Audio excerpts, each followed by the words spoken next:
Hello students. So here we are going to start with physics. My name is Dheeraj, I'm your physics educator and I'm here to make learning easy with Easy Hai Online. So here I'm going to begin the very first chapter of class 11, which is physical world. Now children, this is a chapter which is very important.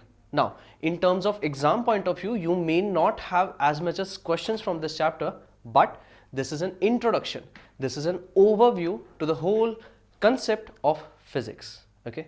Now see, before I move on to the contents of this chapter, let me just ask you a very simple question, that what will happen that if, let's say, this is the pen and I give this pen to a very small toddler. Okay, let's say that's a 1 or 1.5 year baby and I give him this pen. So the very first thing that is going to happen is he's going to observe what exactly is this. He may not know that what is this, what its function is, but he'll just quietly observe that. He may play with it or do something else, but the main thing is the kid is going to be curious about the pen and he is using his sense of touch and his sense of sight so that he can observe something.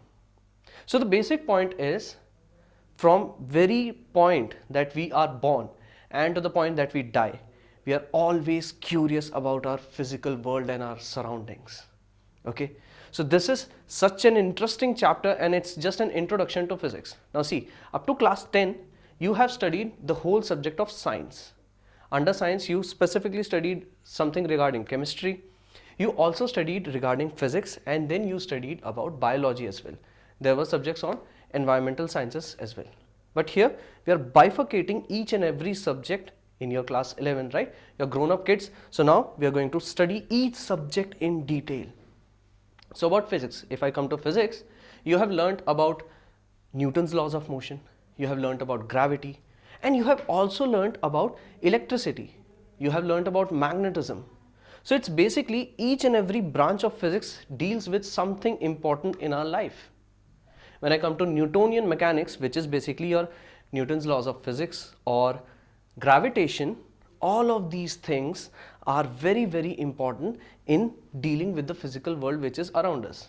Now, if I say what exactly is electricity, you will have some definition from up to the level of class 10, right? But then now when I come to electricity, I'm dealing with electrons and charges which are moving in a wire. So all in all, I'm changing my focus from the physical world to the charges, tiniest of tiniest charges. So this is the physical world. From the tiniest of atom to the whole universe, the overall physical world is around us, and its observations, its working is what constitutes of physics. Okay, so I hope you will have fun learning this chapter. Stay tuned and thank you.